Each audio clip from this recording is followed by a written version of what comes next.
Hello, everybody. Let's go over the slides together and then I'll talk about the assignment. So looking into the action phase here, when you were young, you had a very little income and few expenses. A piggy bank might have been something that worked for you to collect your allowance or gifts or money that you were given from odd jobs.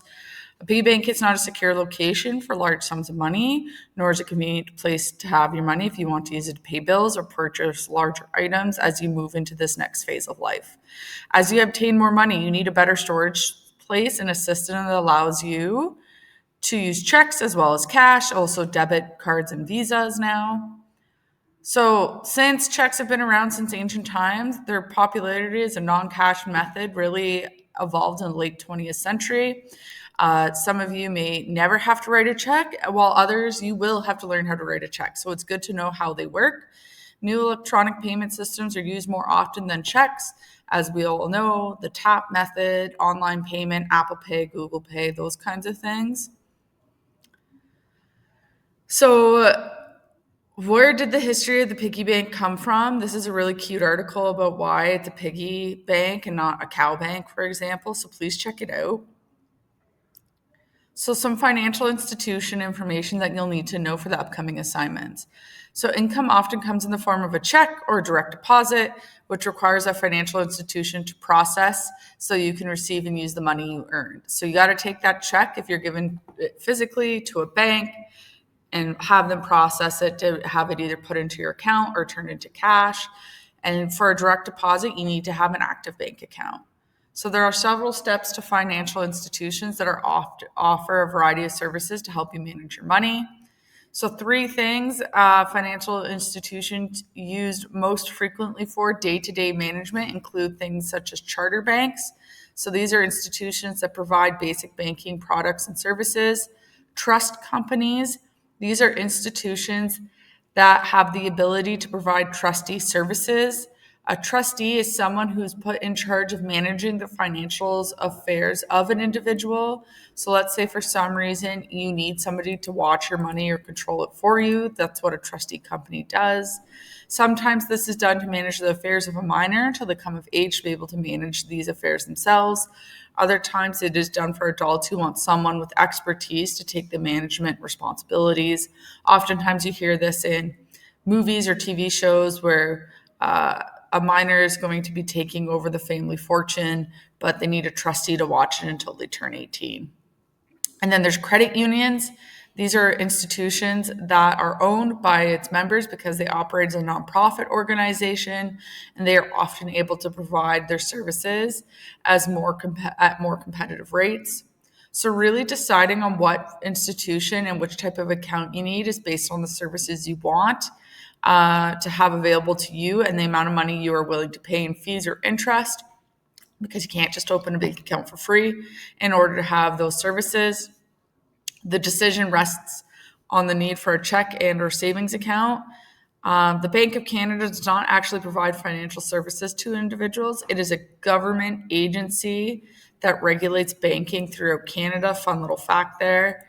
It is responsible for keeping paper and currency reserves for financial institutions of the country. So different types of account. This is important. So savings accounts. This is where money is usually deposited and left for extended periods of times so it can earn interest. Interest is a fee paid for the use of your money in the savings account. Some pay high interest and or income tax exempted.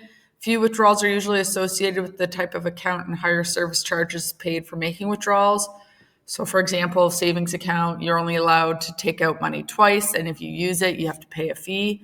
Can be linked to a debit card to make conducting transactions efficient and convenient.